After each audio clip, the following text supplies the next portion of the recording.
Welcome to the It's Time podcast with your host, Professor Dale Feinauer, from the University of Wisconsin-Oshkosh College of Business Graduate Programs.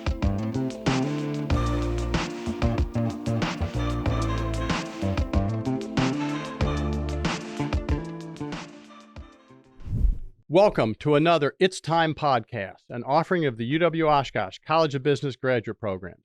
I'm your host, Dale Feinauer. Once again, we're here at A.J. Armstrong Studios to help throw a little more fuel on the flame of your desire to enhance your business management skills. As all of this first session, we're focused on leadership. Very happy today to have Kevin Beauchamp with us from Galloway Company, who's going to talk to us about some of his experience as a leader. Could you start talking a little bit about the company? What does the company do, and what the heck is your role there? Sure, Dale. And let me first start by thanking you for this opportunity to share my story and share the story of Galloway Company. As Dale said, my name is Kevin Beauchamp. I've been with Galloway Company since 2005. I started with them. Simple kid from the UP, moved down here to work at Galloway Company. Galloway Company is a dairy manufacturer. We bring in milk directly from local family farms, and we turn it into one of three things.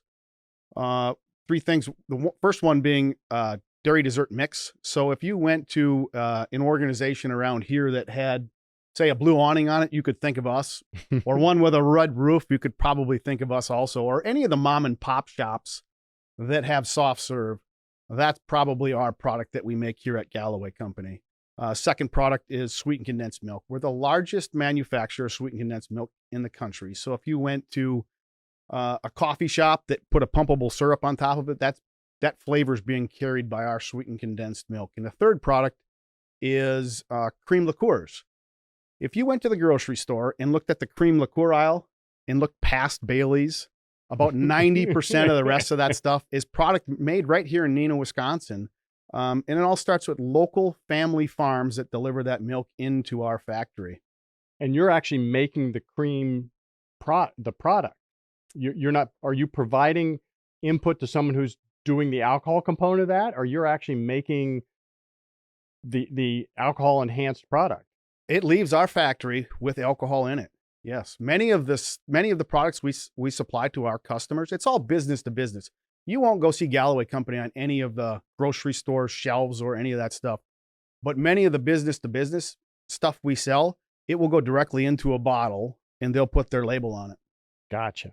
And what do you do there? So great question, Dale. I have a ton of fun at Galloway Company. I started there in 2005 as an engineer, working on the control systems that open and close valves and how much milk goes into the product, how much sugar goes into the product. 2008, I was asked to be the engineering manager. Loved that role and continued to grow in my career, helped put some buildings in and expand the organization. And in 2017, I was asked to be the COO and did that role for a handful of years. And then in May of 2020, I was asked to sit in the president's chair. I've been in that role since May of 2020 and absolutely love it. I love the Galloway Company. I love the Galloway Company culture. It's just a wonderful family and a wonderful organization. Why do you love the culture? What about the culture at Galloway fits with your leadership style? Well, one of the things that, I came from the paper mills up in the Upper Peninsula. I talked earlier about being a simple kid from the Upper Peninsula, moving down to the big city of Appleton, Wisconsin, Neenah, Wisconsin. And I was fearful that, I was entering a family organization. I came from an organization that had 1,100 people that worked at the one place I worked at. And I'm going to go to work at a place back then. We had about 65 people and there were 5 owners that were there, and they're going to be standing over my shoulder wondering what I'm doing right, what I'm doing wrong. It is absolutely nothing like that. The Galloways have a culture of, they hire you to do a job, they expect you to do that job, and they let you do that job. It's a pretty cool and unique culture. It's a culture where we enlist people to do their job. We expect them to do their job. We let them do their job, and they do their job. And we help each other out whenever we can get a chance to do that. Tell us a little bit about your life story and how you've evolved to become the leader you are today. So thanks for that question, Dale. Like I said earlier, simple kid from the UP. I grew up in a small community up in the Upper Peninsula. It's a paper mill community in Escanaba. But I grew up with 3 brothers, and my mom and dad encouraged us to do a lot of things in athletics. I still do a lot of things in athletics because I've learned things about leadership in athletics that I don't think that I would have learned without that. Talk about that. What have you learned from athletics that relates to leadership? So, played a lot of sports growing up. My kids have played a lot of sports growing up. And one of the things that people ask me, I'm still involved in the Neenah High School wrestling program, where I'm doing leadership coaching for the captains this year. This is the first year I'm not rolling around on the kids with the mat on the mat. So a different experience for me, but I'm trying to learn. So many people have asked me, what do I like about wrestling? I think it's the greatest team sport out there. And they think, well, how can that possibly be? Right. When you're up there one against one. Well, the reality is, in lots of sports, baseball, football, you got a strong pitcher, a strong batter, or a strong quarterback. You can succeed as a team behind one person. When you're a wrestler, you're out there on the mat, one-on-one against somebody else, fighting for your team. There's team scores. There's individual kids wrestling in individual weight classes, and their team scores add up at the end. You can't take a play off. You can't take a second off, or you'll end up on your back and you'll lose team points. So therefore, I say it's the greatest team sport out there right now. And what I've learned from that is I'm counting on other kids on my team to contribute to our team score at the end. Not everybody's going to be a superstar. And the kids that aren't superstars, you have to encourage them the same way that you encourage the superstars to provide team points. And the superstars, you have to teach them. What I'm doing right now with our captains is, you guys are superstars. There are kids, there are young kids. How do you acclimate them into the program so they know their value, they feel included from day one, not halfway through the season or halfway through their career, but from day one? So what I'm hearing is that what you learned from sports, from wrestling in particular, is that the team was only as strong as its weakest link. And if you want to help the team, you've got to help grow and develop the other folks on the team. Absolutely. Absolutely. And what we've done with that at Galloway Company is we've got a phenomenal onboarding process. Our HR team has put together just a great thing. We hear so many comments about that from our new employees. Day one, we meet these folks at the front door, shake their hands, welcome to Galloway Company. Their first 2 weeks are scheduled out hour by hour, who they're meeting with. They spend in their first 2 or 3 days, they spend at least 2 hours, me as the president of the company. They spend at least 2 hours with the owners individually, hearing the owners' stories. And that goes across all of the leadership team, where they spend time with individual folks in our organizations. So they're acclimated to our culture. They get to contribute to our culture, understand it, and then contribute to our culture from day one. I can hear a lot of CEOs and other managers thinking, what are you thinking about? Why would you want to spend that much time with some new employee? Don't you have better things to do with your time? I don't think there's anything more important than allowing people to feel, you talk about diversity and inclusion, and people go after diversity, great stuff. And I think that it's what makes the world spin.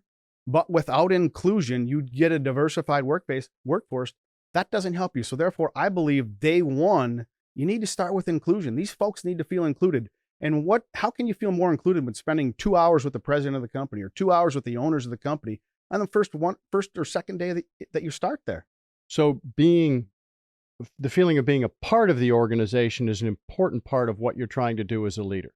Absolutely. And you learned that partially from the sports experience you had, athletics, when you were younger. Absolutely, yes. Any other takeaways from athletics? Yeah. There's lots of things you can learn from athletics. I don't care how good you are. There's going to be somebody better, and you're going to lose.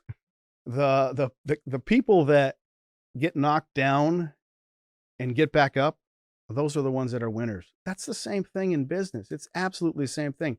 I talk all the time in my office. You come there, there's on the wall, there's vision, believe, and persistence written on the wall. Lots of people have a vision to be something really cool, whether it's in sports or in business.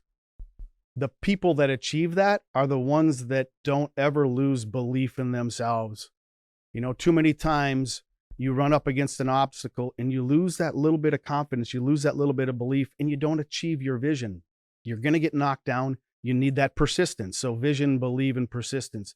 The persistence to never lose belief in your vision, and you're going to accomplish that. And that's one of the things that athletics taught you, was that combination of Yeah, we teach our skills. kids that now in wrestling.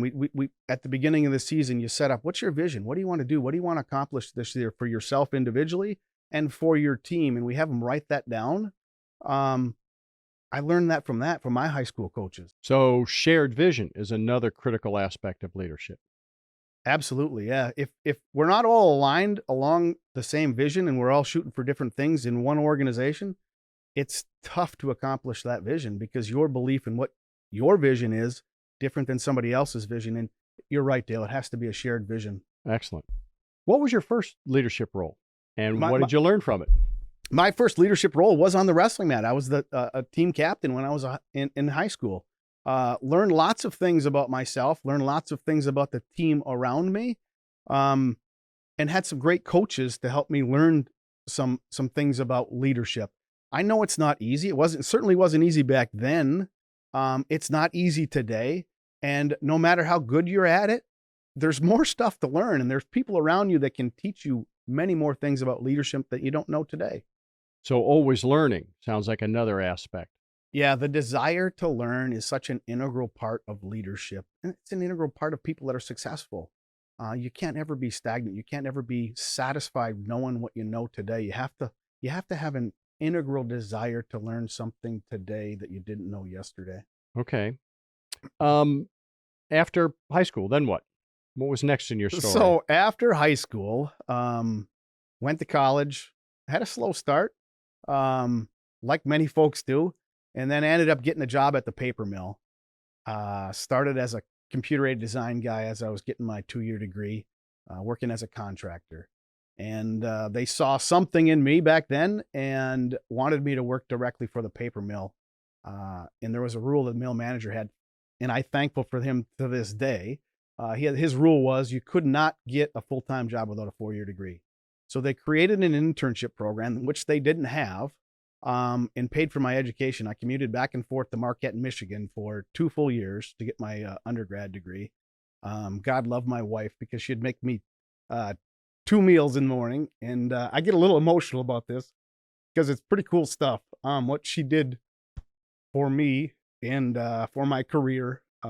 So I'd get up in the morning, I'd have 2 lunches made for me. One that I'd either eat at lunch on the way back from college because I left for college early in the morning, or one that I'd eat at the paper mill. So I was going to school full time, working full time, and did that for 2 years. Zero social life for both my wife and I. And it paid off because got my 4-year degree.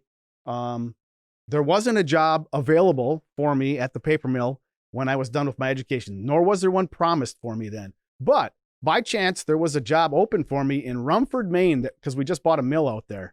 And so they sent me to Rumford, Maine for 2 years. My wife and I moved out there, didn't know a soul out there. Great experience out there on our own. We had our first child out there, Brandon. We call him our little maniac, and who's now a senior at Milwaukee School of Engineering. We're out there for 2 years. Came back home to Escanaba, took a transfer back home to be an engineer there again, and did that for about 5 years.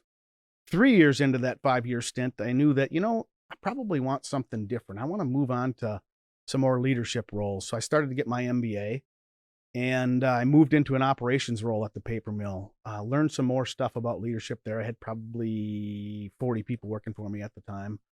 Just a young kid at 28 years old, something like that. And worked through that, finished near the end of my MBA, and Galloway Company called and said, we'd like you to come through a headhunter, obviously. Right. We'd like you to come down and take a look at this role. So moved down to look at it, to look at an engineering role. I took a day off from work, drove down by myself, and I walked into the Galloway Company. It's funny because I've been there for over 17 years, and I still talk to people that, I drive by that place all the time. What do you guys do there? So I drive into this place, stainless steel tanks on the outside and some brick buildings around it, and walk up this kind of spiral staircase, and it's plywood paneling, and people are jammed in offices. And I met with Doug, the president back at that time. I met with a couple of the owners at the time, took a tour of the factory, and I was like, oh my gosh, there's all kinds of cool stuff in here, all kinds of cool toys. And I drove back home, and my wife said, what did you think? And I thought, there's something about that place. Let's try it out.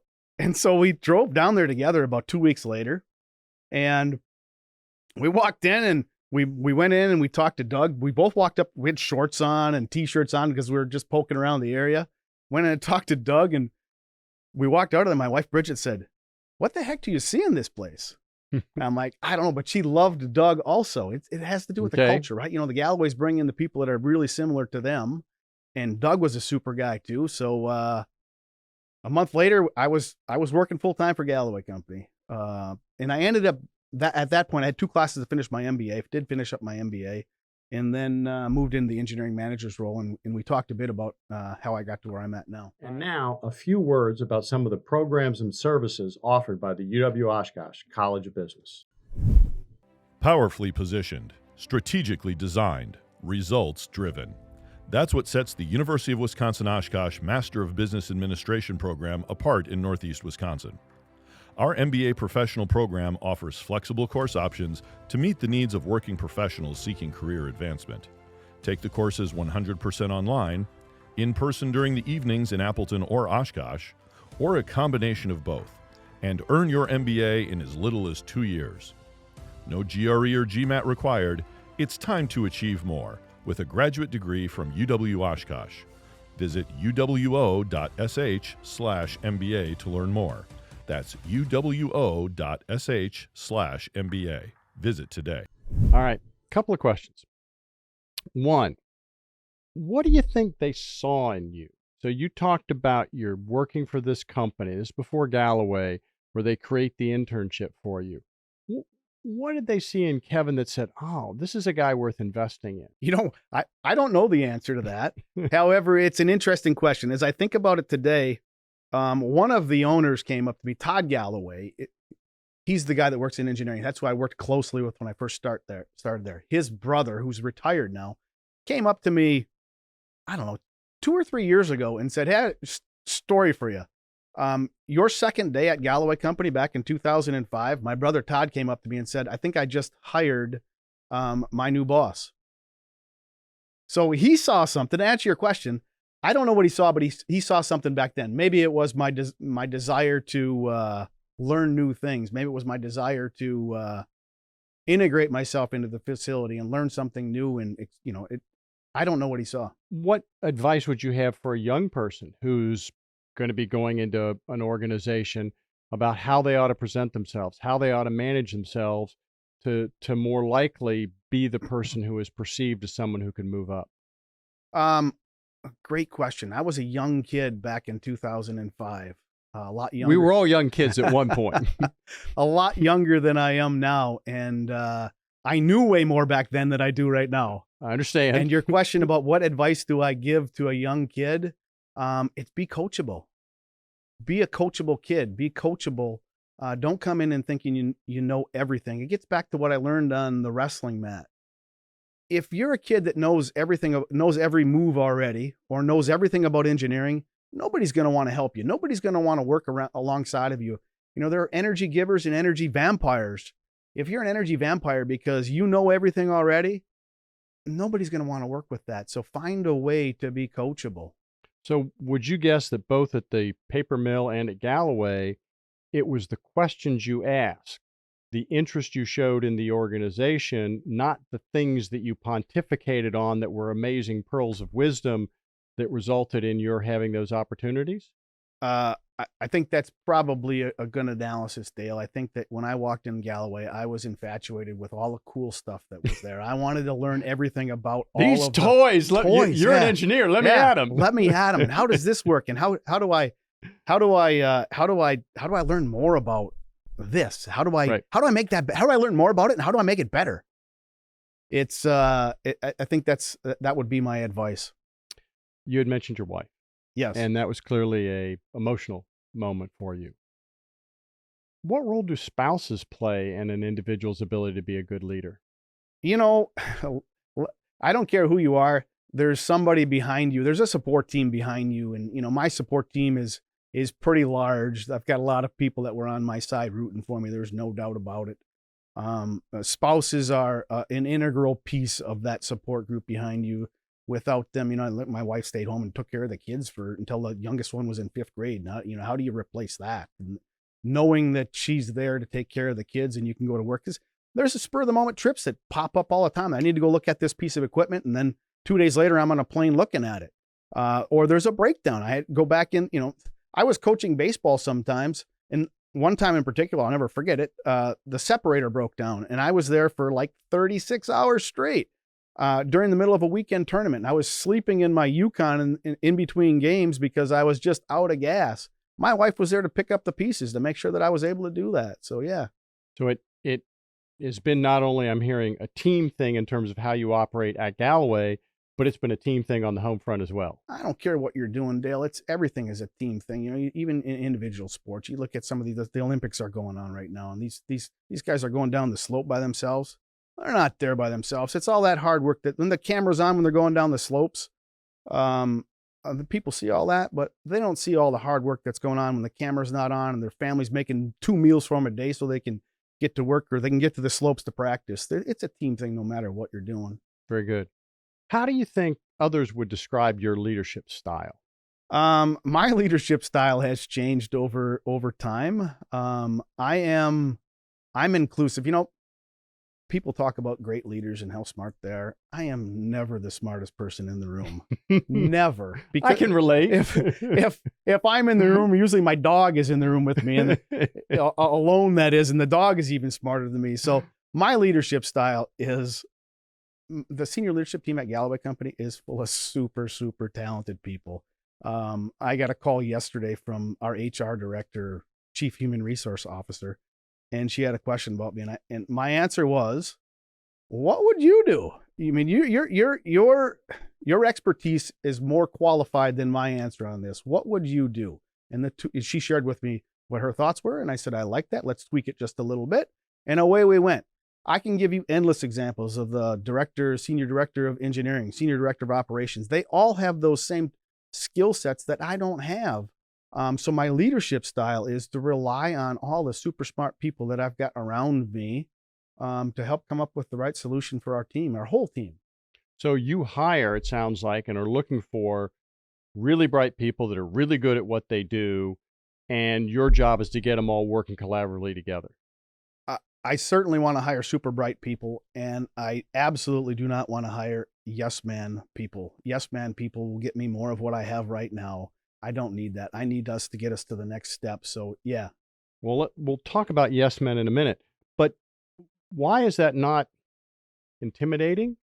I know managers that don't really want to hire people that are potentially brighter than them. What if they show you up? You look bad. I'm perfectly fine with that. I am absolutely fine if somebody comes in with a better idea than me, because then the team's idea is now this new idea. I had a boss that told me one time that my idea is always the best idea, and if you come up with a better idea than me, that's now my idea. So I spin that just a little bit and say, if somebody comes up with a better idea, that's now the team's idea, and let's march forward with that new idea. And you view it as a team idea. We're not labeling it by anybody's name. The Galloway Company is way more collaborative than any other organization I've been associated with. I don't sit in my office and say, executive privilege, we're going to make this decision, away we go. We get a team together so that we come up with a diverse opinion set, develop the best idea and the best solution, and we'll march forward with that. Now, how do you make that happen? I hear it, but I'm working for you. I'm in whatever role, report to you. My job depends on you smiling. How do you get me to the point that I'm comfortable challenging you? Challenging the boss doesn't sound like a career move. So a couple things there. So everybody that comes into my office on day one, new employees, the guys that work on the plant floor to the chief human resource, I told them all the same thing. I learned leadership stuff by coaching youth sports. And the first practice of every youth sport, I would sit all the parents down in the stands and say, I'm going to do my best to make sure that little Johnny gets the right amount of playing time in the right position. I'm going to make mistakes. I guarantee I'm going to make you make mistakes. What I don't need is you guys kibitzing in the stands about how Kevin's making mistakes. Come and tell me face to face, because kibitzing in the stands is not going to get little Johnny more playing time. So tell it to me on my face. And I'm not going to go back at Johnny and make him play less because that's just not the way it works. So when these people come into the organization, I tell them the same thing. I say, people don't get fired. You can come in my office. My door's always open. You can come in my office and tell me I'm a ding dong. You're not going to get fired on the spot. However, if you're out kibitzing about how much of a ding dong Kevin is, that's not going to get you to the next promotion. That's not going to get you to the next job. Come in and tell me what I'm doing wrong so that I'm aware of it.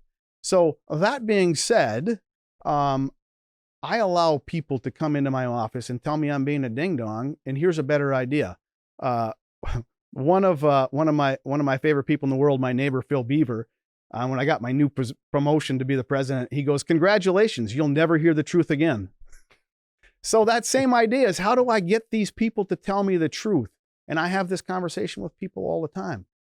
If I don't know about it, I can't help you with it. So even if it's not what you think I want to hear, please share that with me. I'll help you through it. I'll do what I can to remove the roadblocks. It sounds to me like you're not just tolerant of people coming in and challenging, questioning things, but you're strongly encouraging it. Absolutely strongly encouraging, and actually even more than that, discouraging if they don't. So if I'm not challenging, if I'm just playing a yes man in your organization, I'm going to hear about it, and that's no way for me to get promoted in the organization. Correct. Absolutely correct. All right. You think you were a born leader? So, there are lots of people that ask that question. Are you a born leader? Are leaders born? Yes. I don't take credit for that question. I believe there are some people that are born with natural leadership instincts and abilities.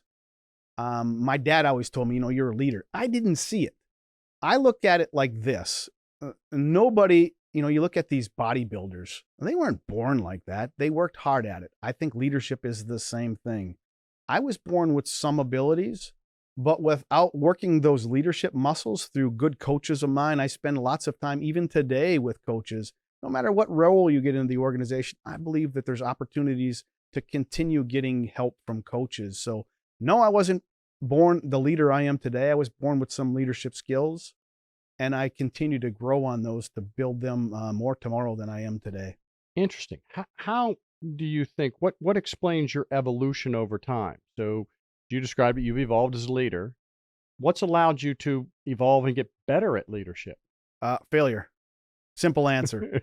Failure. You talk about vision, believe, and persistence. I had a vision to be a leader right from a long, long time ago.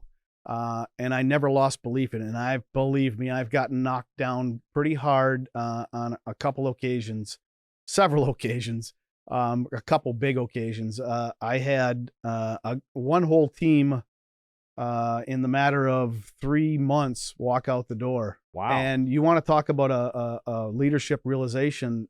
And fortunately, I had the Galloways stand behind me and say, we're gonna help you through this. I talk about, I coach, I learned so much from sports. One of the things I learned was the umpire's, he's the final rule maker, right? If you run across first base and he rings you up, you're out. And you think you were safe by half a step, you hold your head high, you hustle back to the dugout. The kids in the dugout, the coaches included, are going to be, hey, let's try to get you out of the box. Maybe you were safe, maybe you weren't, but we're going to try to find a way to get you out of the box. That same thing is true. When you have a whole department walk out the door in the matter of a couple of months, when you hustle back to the dugout, they just called you out. When you hustle back to the dugout, there's a team around you saying, we're going to help you through this. We're going to get you some new leadership training. We're going to work on this. We're going to tweak this. We're going to do a 360. We're going to figure out what's going right, what's not going right. We're going to fix those things, and you're going to be a stronger leader tomorrow. And that's exactly what happened on several occasions in my career. So it sounds like you've approached failure as a learning opportunity.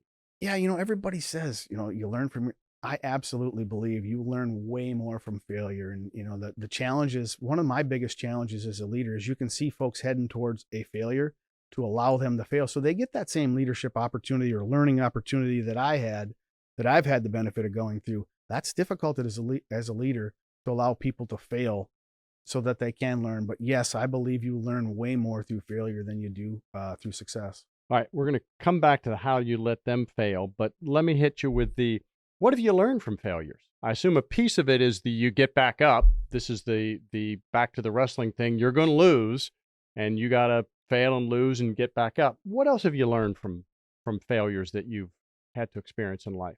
Well, I talk about teams. And when you fail, you've got a strong team around you that's going to help you through this. You're not in this. You're going to fail. There's a team around you that's going to help get you back up. You're not in it alone. And no matter how tough it is, you just need to count on your team, count on yourself. Don't lose belief in yourself and get back up. So every failure, it seems like you learn something from it, and the next failure is a little bit easier, even if it's a more difficult failure. So I'm hearing a number of things. Believe in yourself, learn from the failure, and trust your support network to help you get through the failure. Yes. Yeah, absolutely. All right. You raised a critical question there, I think. You're a leader. You've got a subordinate who's heading towards what looks to you to be a failure. How do you decide, I think there's enough professional development? How do you make that a professional development experience for them? How do you decide, no, that I can't let them use this as a professional experience? So pretty simple. If it's going to be a catastrophic failure that's going to hurt somebody or the organization significantly, you cut that off at the pass. Pretty simple. Right. And then there's a continuum. How far along do you let that go? Obviously, the low ones, you just let them crash into the failure, and they'll find their way through it. And the ones in between, you try to ask the right question as they're heading towards this failure, so that they can learn from the answer that they give in the question. So try to guide them, as opposed to, here's the failure you're heading into. You might want to try this.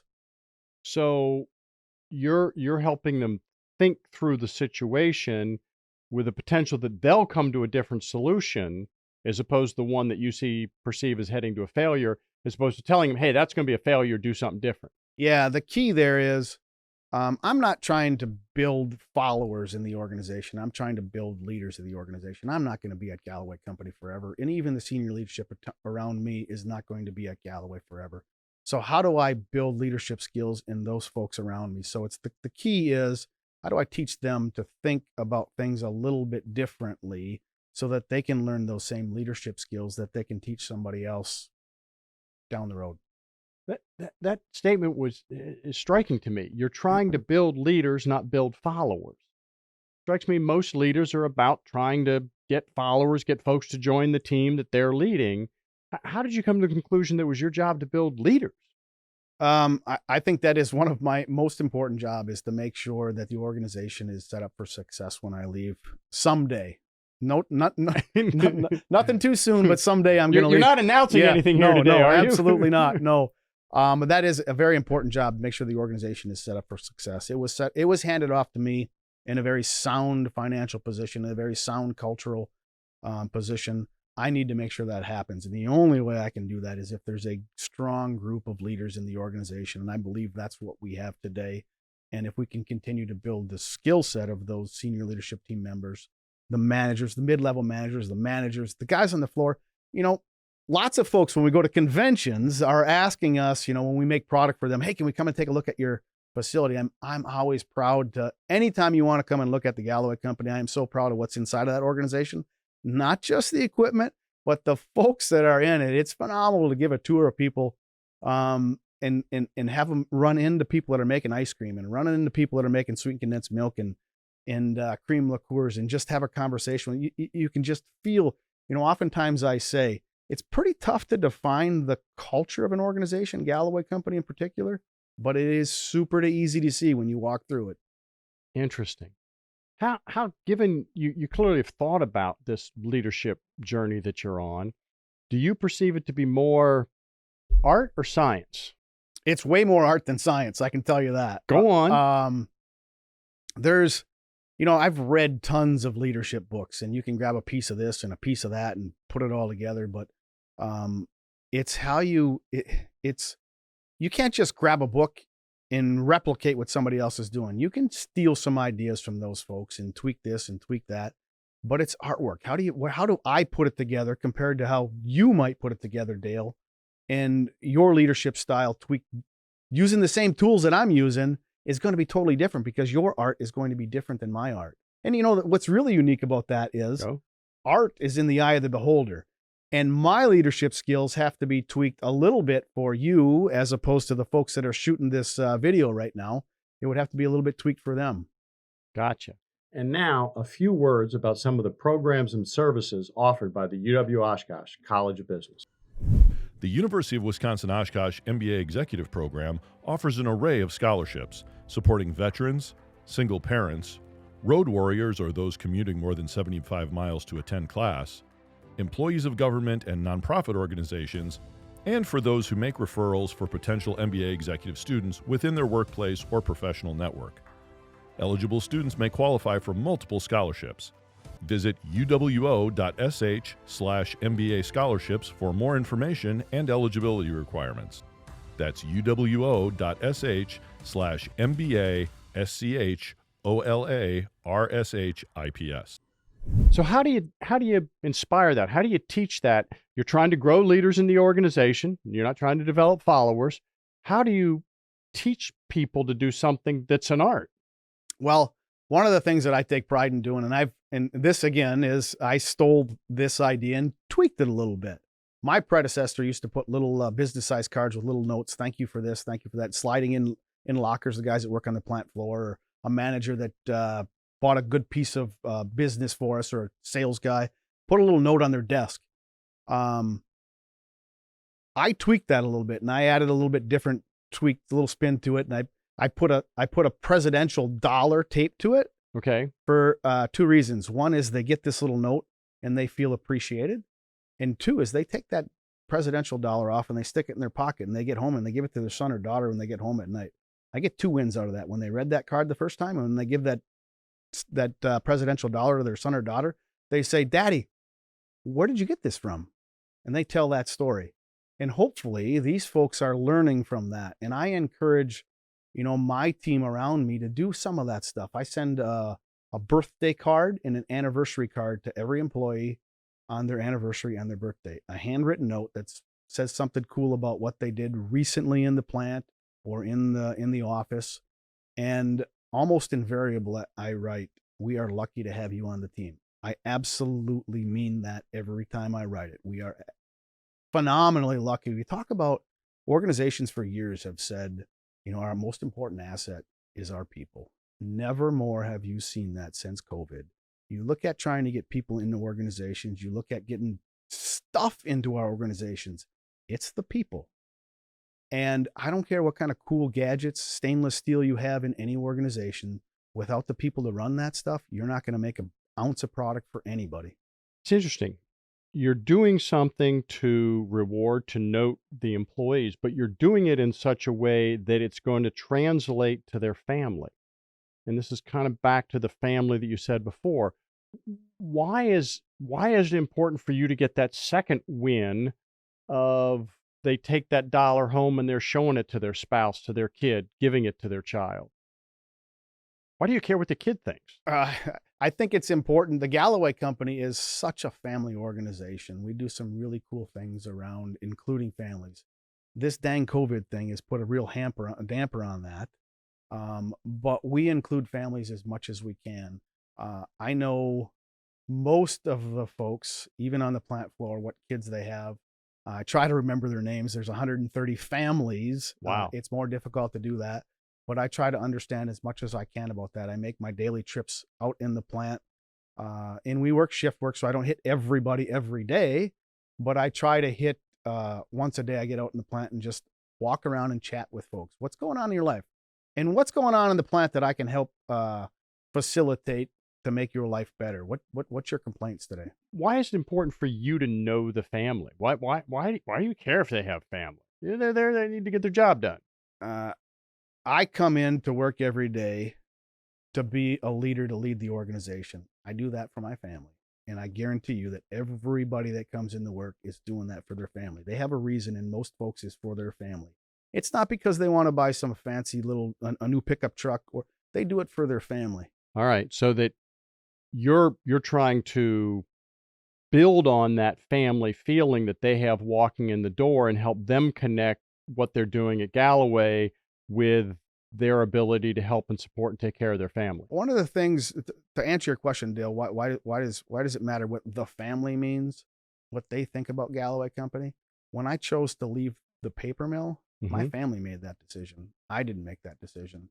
Therefore, I believe it's important for the family to understand what Galloway Company thinks of their family, how important we think of their family to contribute together towards our team so we can all be successful together. Would the extrapolation of that be that it's likely you're going to get a lower turnover rate if the employees of Galloway Companies' families are supportive of them working at Galloway? Yeah, our turnover rate is phenomenal. It's 3.5 or something crazy like that. Even in this great resignation where everybody's... Even in this great resignation, it's a phenomenal number, but it's not about the number. It's about the family. It's about the family being happy. I talked about the card earlier about we're lucky to have you on the team. I also write in there, I hope that you're happy here for many more years. And I absolutely mean that. I want people to be happy and fun. People that are having fun and happy are going to stay at Galloway Company, and therefore our turnover rate will be lower. It's just a benefit. The turnover number being low is a benefit as opposed to the reason why we do it. But you want the people to be happy. You want them to be having fun because you're convinced it's better from an organizational productivity perspective. Organizations that are filled up with people that are having fun, that are happy, are going to be more successful. Interesting. Makes a lot of sense.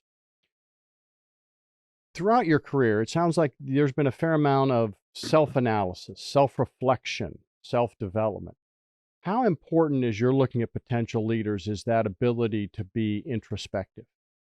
I think it's phenomenally important to be able to be introspective and coachable at the same time. I think you need to be able to look back. One of my coaches put together a leadership journal for me. I put a note at the end of the day in my leadership journal saying, what did I do right? What did I do wrong? What do I need help with? And then therefore I would take that list to my leadership coach and we would work on how do we tweak this? How do we tweak that? And therefore, without being introspective, I can't get better tomorrow than I am today. All right. How do you take care of yourself? You got a lot going on. You're busy at work. You got family. You're coaching sports. You're doing all this stuff. How do you find time to take care of you? Is that important? I think it's important for me to take care of me for my team. Go on. If I'm not taking care of myself, I'm not going to be around and available for my team. Now, I do take care of myself. I eat healthy. And I exercise, not as much as I'd like to. I used to have a routine that has kind of fallen off a little bit. The routine is head down in the basement every single morning at 4:30 or 5 o'clock, spend some time on the treadmill, throw some free weights around, and then go upstairs and have a cup of coffee and head off to work. I don't do that every day anymore because you're right, Dale. There's lots of things going on. Sometimes I get up in the morning and I fire up my computer before I head downstairs, and I get stuck for an hour and a half, and then I head to work. But I think it's important that leaders set the example and take care of themselves so that the folks around them can see that example and take care of themselves, because it's not just me counting on me, it's my family counting on me and the whole organization counting on me to be successful and the decisions that the team makes together. You had mentioned it's important for the other people in the organization to see you take care of yourself, so they'll do that. Do you do things to encourage folks in the organization to spend time taking care of themselves? We do. The HR team has done a phenomenal job of activities during the course of the year, and is actually part of our wellness plan that we've put together. Amy Strange, our manager of HR manager, has done a nice job over the last decade and a half of building this wellness program where we do walks and activities and the turkey trot and right. Food weigh-in clubs. So during the holiday season, she does. So we do have plenty of opportunities for folks to do what it takes to watch their weight and be healthy and get exercise. And why do you do that? I believe people that are healthy and taking care of themselves are happy and having fun. And let me guess, you think people that are happy and having fun are going to be more productive. Yes, exactly. So exactly right. It's a whole flow. And people that are happy and having fun are at work. and therefore more productive. Okay. Interesting. Good. What do you look for in a person when you're saying that's a person I think might make sense to move into leadership? What qualities? Leadership qualities. I think the first thing I look for is coachable. Somebody that is not coachable is not going to be a leader. And if you're not coachable, if you're not willing to take advice, if you're not willing to take direction on how do you be introspective and take some coaching from somebody so that you're better tomorrow than you are today, you're not going to be a leader. I don't think you're going to be successful in a leadership role. And my fear is there are folks out there that are not coachable superstars. You move them into a leadership role and they fail in 6 months. They're not happy. The organization's not happy. It's not a win. So the idea of building leaders, you have to start with coachability. Get them coachable. Help them understand that they need to be coachable before you move them into a leadership role. So it sounds like your advice to a young person would be along the lines of a certain amount of humility. Don't walk into this thinking you know everything, but walk into it looking what you can learn, how you can grow from the experience. Yeah, that would be a college educator's definition of my coachability. Yes. So thank you for that, Dale. Very good. Leadership. How has the leadership challenge evolved, changed over the number of years that you've been in leadership roles? Have you seen any differences? Oh my God, yes. Throw COVID, right? I stepped in the chair in May of 2020 and COVID was just heading up. So the challenges along with that were phenomenal. I mean, we had senior leadership teams meeting. We were sitting around the table. The next day, we were all working from home trying to have a senior leadership team meeting.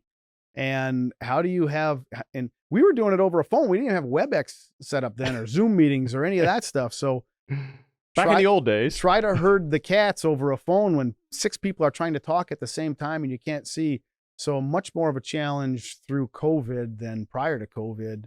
And as you grow in leadership, or at least should speak for myself, as I grow in leadership, the dynamic changes for me internally. As I learn one thing, it becomes easier so I can go on to the next challenge. Today, my leadership, when I first stepped into the role, I was getting 5 hours of sleep, 4 hours of sleep a night because I was introspective every night trying to figure out what I did wrong the day before and what I should do different the next day. Now I've come to learn that there's a superstar team around me on the senior leadership team. There's no reason to be staying up, all hours of the night worrying about stuff because there's a strong team around me. These folks are going to figure this stuff out. I just need to provide a little bit of guidance, get the right people in the room at the right time. We're going to work this stuff out. There's a saying that I say all the time. This will work itself out in the end. If it's not worked out yet, it just means it's not the end yet. So take care of yourself, get your good 7 hours of sleep, and trust on the team to help make it happen. Absolutely. Yeah, absolutely. All right. What's the hardest part of being a leader? The hardest part of being a leader.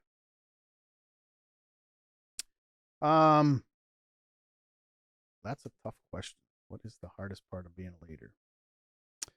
My most difficult part of being a leader. I'm struggling on that one. What's the most fun part of being a leader?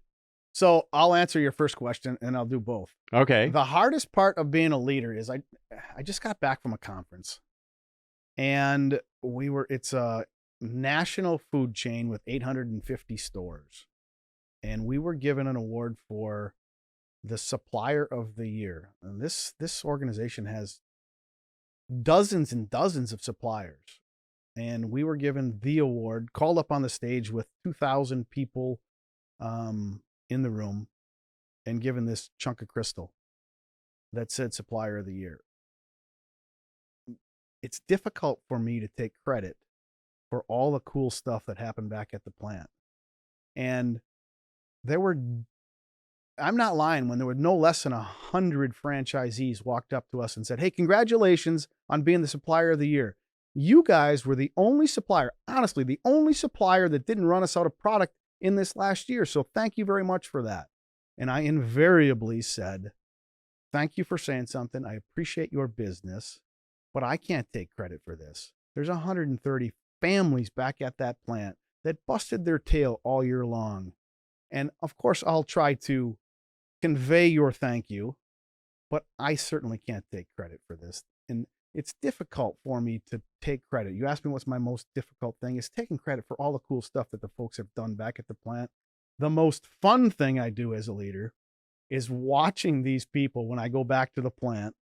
I'll be back there tomorrow, and I'm going to walk around and I'm going to shake everybody's hand and thank them for doing what they did to get us, our team, the Supplier of the Year award for this particular organization. And I couldn't be proud. It's going to be fun to shake their hand and watch the smile on their face. So the hard part is when you, as the figurehead, if you will, get accolades that you know are really the organization's accolades and other people's accolades. But the most fun part is when you get to share it with the other folks and watch them grow and develop. Yeah, exactly. So the most fun part of being a leader is the followers. Yes. Yeah. So when something goes well, it's not always due to the leader. So if these podcasts go well, it's not just because you and I are geniuses. We have to give credit to all the other people that came up with the idea and editing and filming it and et cetera. Let me tweak a little bit. What you said was, you said the most fun part about being a leader is the followers. I don't think the most fun part about being a leader is the followers, as opposed to Go on. Being part of that whole team. Okay. And if I can be the figurehead of that, if I can help point the direction and that team comes along, that's pretty fun stuff. And it's really cool as the leader, hearing all these cool accolades and bringing that back to the folks back at the plant, the team members, the guys that are actually doing all the hard work. So in a leadership role, it's fun to be a leader. Do you think that's something that would be fun for lots of folks to do? Is it fun for you to do? I'm having an absolute blast being a leader of the Galloway Company. It's just a phenomenal organization. When I looked at the leader of the organization, I thought, that's what I want to do. That looks like a lot of fun. On the other hand, I think there are folks that look down and say, you know what, that can't be any fun at all. There's no reason why I would want to do that.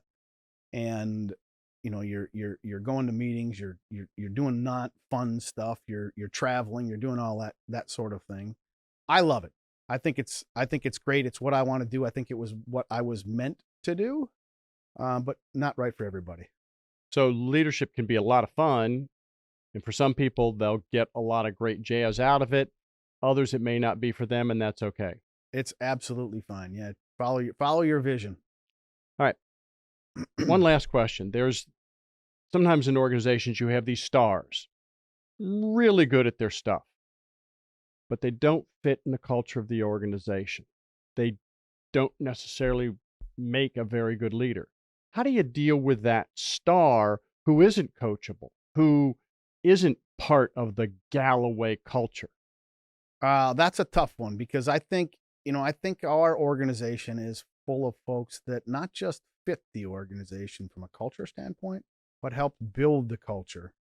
There are folks that didn't start there, but they understand this is the culture and I will help build on that culture, or I'm not going to be right for this, and they'll self-eliminate.